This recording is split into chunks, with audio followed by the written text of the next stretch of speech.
جی ناظرین کرام، ایک مختصر بریک کے بعد دوبارہ آپ کے سامنے حاضر ہیں. گفتگو کا سلسلہ جاری ہے. آپ صلی اللہ علیہ وسلم کے حقوق کے حوالے سے محبت کے تقاضے کیا ہیں، سنت کیا ہے، سیر حاصل گفتگو ہو چکی ہے. اپنی گفتگو کو آگے بڑھاتے ہوئے ہم اپنے محترم مہمان جناب صہیب وسیم صاحب کی طرف چلتے ہیں. صہیب صاحب، آپ نے ذکر فرمایا تھا آپ صلی اللہ علیہ وسلم کے حقوق میں کہ آپ صلی اللہ علیہ وسلم کا دفاع کیا جائے. سنت کے دفاع کے حوالے سے ہم نے بات کر لی، تو آپ صلی اللہ علیہ وسلم کی حرمت کا، آپ کی ذات کا دفاع کیسے ہو سکتا ہے، اور ایک مسلمان کا کردار کیا ہونا چاہیے؟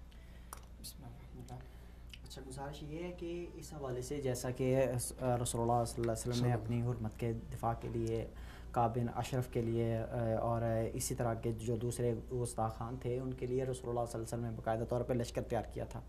اور امت محمد صلی اللہ علیہ وسلم پر یہ لازم ہے، فرض عین ہے کہ جو نبی صلی اللہ علیہ وسلم کے گستاخان ہیں ان کو کیفر کردار تک پہنچایا جائے. اور اس حوالے سے یہ سب سے پہلا فرض جو ہے وہ حکومت وقت کا ہوتا ہے. عوام کے لیے یہ حکم نہیں ہے کہ وہ قانون کو اپنے ہاتھ میں لیں یا ایسا کوئی کام کریں، ایسا معاملہ نہیں ہونا چاہیے.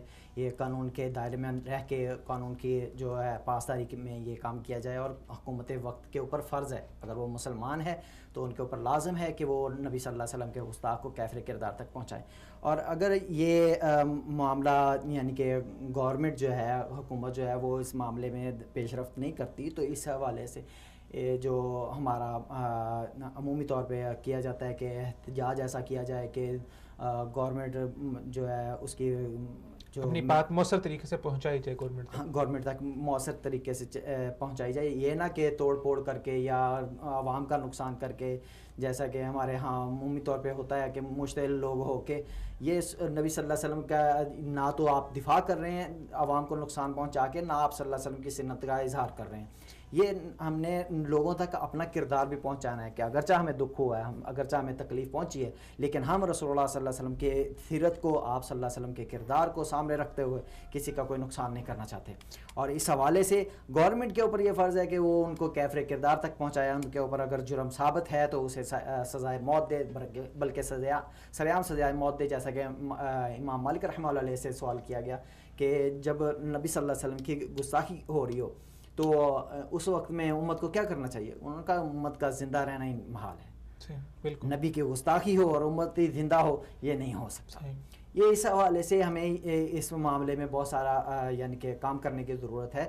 اور ہمیں اپنے دعوتی میدان میں اور عوام کے اندر یہ شعور پیدا کرنا ہے کہ احتجاج کیسے کرتے ہیں اور رسول اللہ صلی اللہ علیہ وسلم کا دفاع کیسے ممکن ہے، اور گستاخان رسول جو ہیں ان کے ساتھ کیسے نپٹا جائے. اس حوالے سے ہمارے اندر جو ہے نا وہ ممبر و محراب سے جو آواز آنی چاہیے وہ آنی چاہیے، یعنی کہ ہمارا علماء کا جو کردار بنتا ہے. جی حفظ صاحب، آپ کیا فرمانا چاہیں گے اس حوالے سے؟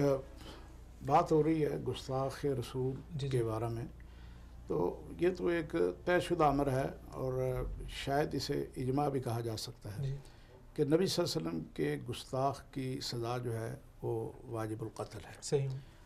اب اس میں کوئی دو رائے نہیں ہے، پوری امت کا تقریباً یہی جو ہے نا علماء کا فیصلہ ہے. اب سوال یہ ہے کہ یہ سزا کون لاگو کرے اور کیسے لاگو ہو. تو یہ بھی طے شدہ بات ہے کہ یہ سزا جو ہے حکومت جو ہے نا وہ دے سکتی ہے. حکومت کے علاوہ کسی کو یہ اختیار نہیں ہے کہ وہ قانون کو ہاتھ میں لے. اس طرح تو ہے بدامنی پھیل جائے گی، فساد ہوگا جو اللہ کو پسند نہیں ہے.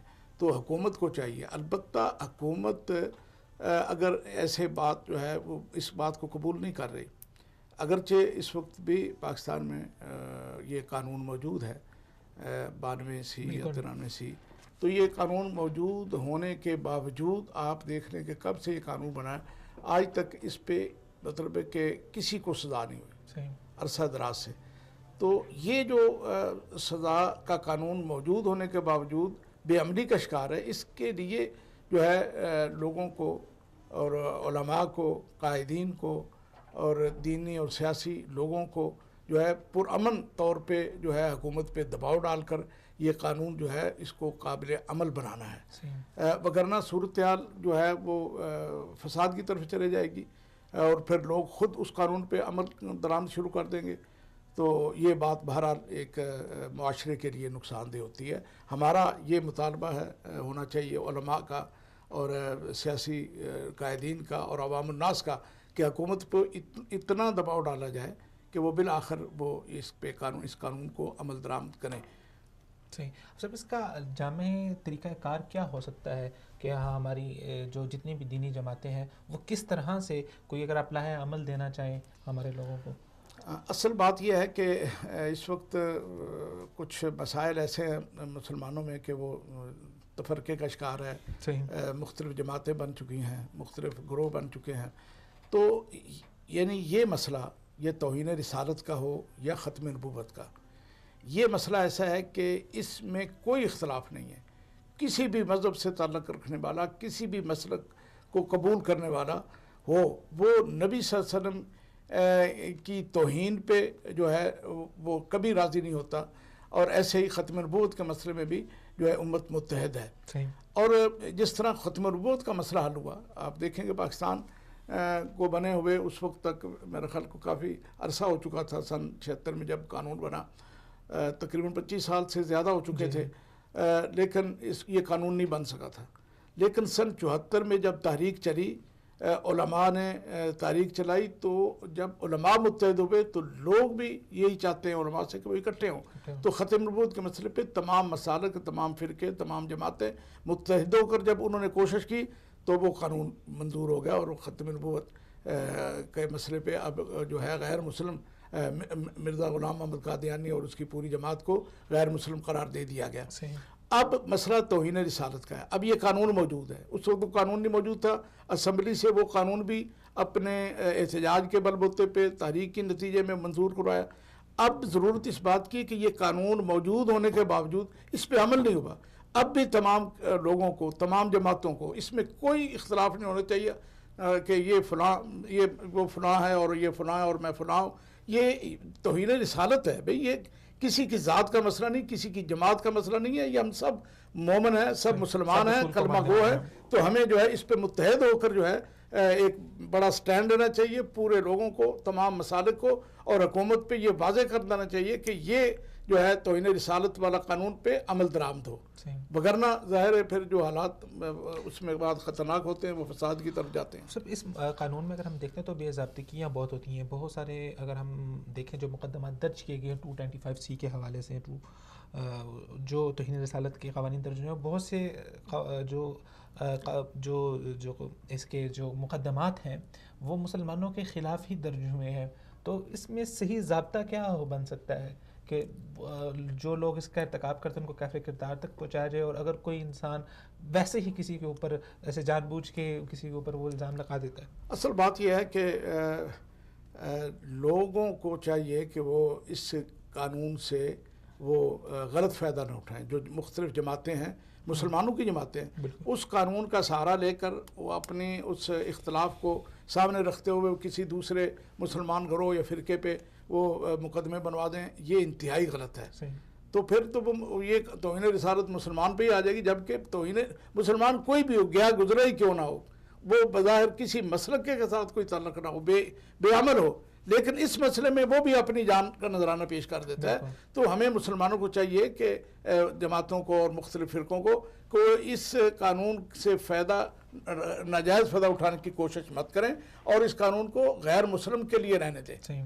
اب تو مسئلہ یہ بھی اس دفعہ جو آسیہ کیس ہوا ہے وہ باقاعدہ صحیح طریقے سے اسے چلایا گیا ہے.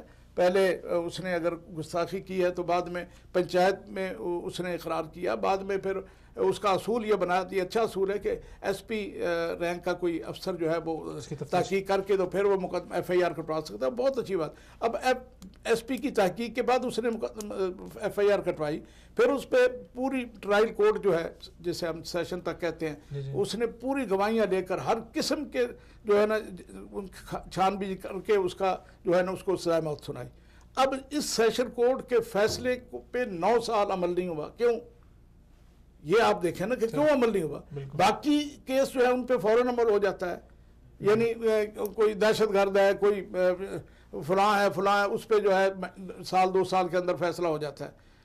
ایون جو ہے وہ گورنر کا جو قاتل تھا اسے بھی مطلب تختے دار پہ لٹکا دیا گیا ہے. تو یہ مطلب کیوں اس کو لٹکایا گیا؟ یہ چیز جو ہے نا کھوج لگانے کی ہے یہ ہمیں کہ یہ حکومت ایسے اس سے کیوں خائف تھی، اس سے کیوں نہیں اس پہ عمل کر رہی تھی. تو ہمیں چاہیے کہ ہم حکومت سے کہیں کہ جہاں کچھ بھی ہم سب مسلمان ہیں، تم بھی کلمہ پڑھتے ہو، ہم بھی کلمہ گو ہیں، تو ہم سب کو یہ، اور یہ نہیں ہمارا کمپرومائز ہر چیز پہ ہو سکتا ہے، لیکن نبی صلی اللہ علیہ وسلم کی جو ہے نا توہین پہ ہمارا کسی ساتھ کوئی کمپرومائز نہیں ہے. وہ ہمارے رب نہیں ہے، خدا نہیں ہے، وہ ہمارے رازق نہیں ہے جن سے ڈر کر تم نے اس کے تاثیر کے قاتل کو تو سزا دے دی اور اس کو تم نے آزاد کر کے بھیج دیا. یہ انتہائی خطرناک بات ہے امت مسلمہ کے لیے، عالم اسلام کے لیے، مسلمانوں کے لیے، جبکہ ان کے نبی کی جو ہے توہین کرنے والی کو جو ہے مسلمان حکومت ہی